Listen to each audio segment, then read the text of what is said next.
This channel does not promote any violent, harmful, or illegal activities. All content provided by this channel is meant for an educational purpose only. জেলার carnival হয়ে গেল কিন্তু ভিড় আগের মতো রইল না। জেলায় জেলায় কার্নিভালে অনীহা।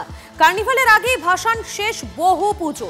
শিলিগুড়ি থেকে হাওড়া, মালদা থেকে পূর্ব মেদিনীপুর একই প্রবণতা দেখুন।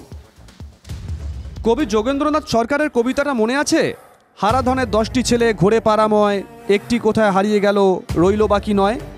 আর শেষের লাইনগুলো, হারাধনের একটি ছেলে কাঁদে ভেউ ভেউ, মনের দুঃখে বনে গেল রইল না আর কেউ। পুজোর কার্নিভালের কপালও কি হারাধনের 10টি ছেলের কবিতার মতো হয়ে গেল? জেলায় প্রতি বছরই নিয়ম করে কমছে পুজো কমিটির উপস্থিতি। মালদায় যেমন ঘোর অনীহা। কার্নিভালে অংশ নিতে কোনো পুজো কমিটি কিন্তু বিশেষ আগ্রহ প্রকাশ করছে না।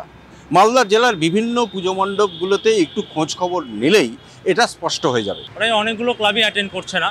অনেক ছোট ক্লাব অংশগ্রহণ করতে চায়, কিন্তু তাদের যে অর্থনীতি যে পরিকাঠামো সেটা সাথ দেয় না। কারণ কার্নিভালে অ্যাটেন্ড করতে গেলে একটা খরচা ব্যয়ের ব্যাপার আছে, 40-50 টাকার মতন খরচ। 3 মাস ধরে যে পুজোর বৈতরণী, এই যে টোটাল ক্লাবগুলো প্রতিকার করে আসছে, তার মধ্যে একটা ক্লান্তির বিষয় আছে।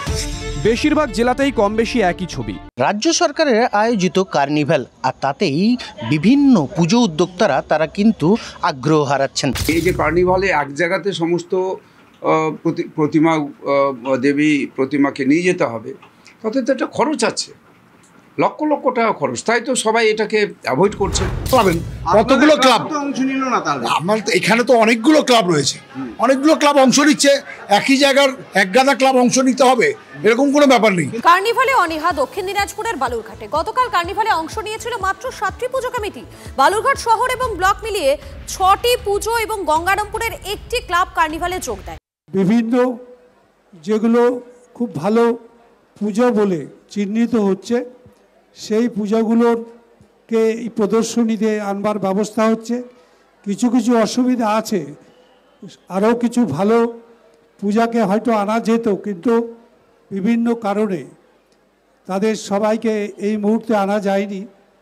আমার ধারণা ধীরে ধীরে আমাদের যে অসুবিধাগুলো হচ্ছে পূজা কমিটিগুলোর পক্ষে এই কার্নিভালে দূর থেকে যোগ দেওয়া, সেটারও হয়তো কিছু একটা সমাধান হয়ে যাবে আমাদের পরবর্তীকালে।